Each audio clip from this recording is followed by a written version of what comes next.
En 1975, le père André Gouze s'est d'abord installé à l'abbaye de Sylvanès où, avec un groupe d'artistes, dont Michel Wolkowicki, l'actuel directeur du centre culturel et spirituel de Sylvanès, il se lance dans l'aventure de la restauration de l'abbaye et de la création d'un centre culturel et spirituel. En quelques années, l'abbaye va connaître une fréquentation exponentielle.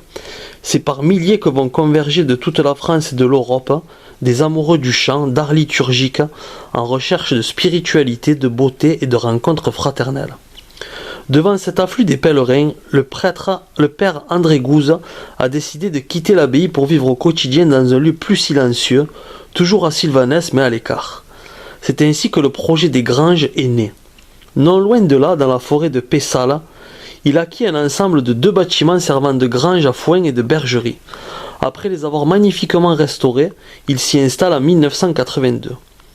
Quelques années plus tard, grâce à l'amitié avec les chrétiens orthodoxes de France et de Russie et ses bonnes relations avec des représentants de l'église orthodoxe russe, il a fait construire à Sylvanès une chapelle en bois.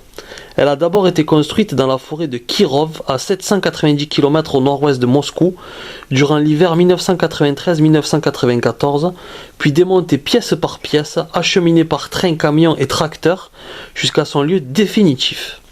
Elle a été édifiée dans la forêt de Pessal du mois d'octobre 1994 au mois de février 1995.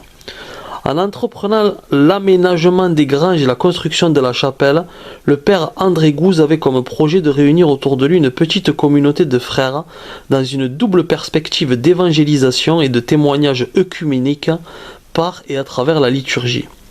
Malheureusement, atteint de la maladie d'Alzheimer à partir de 2011 et placé en EHPAD en 2018, il n'a pas pu achever cette part de son projet.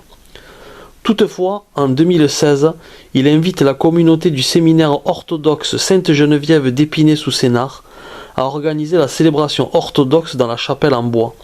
Les liens d'amitié sont noués et, depuis, le clergé et les séminaristes du séminaire orthodoxe d'Épinay-sous-Sénart assurent les célébrations mensuelles et l'accueil des visiteurs dans la chapelle russe.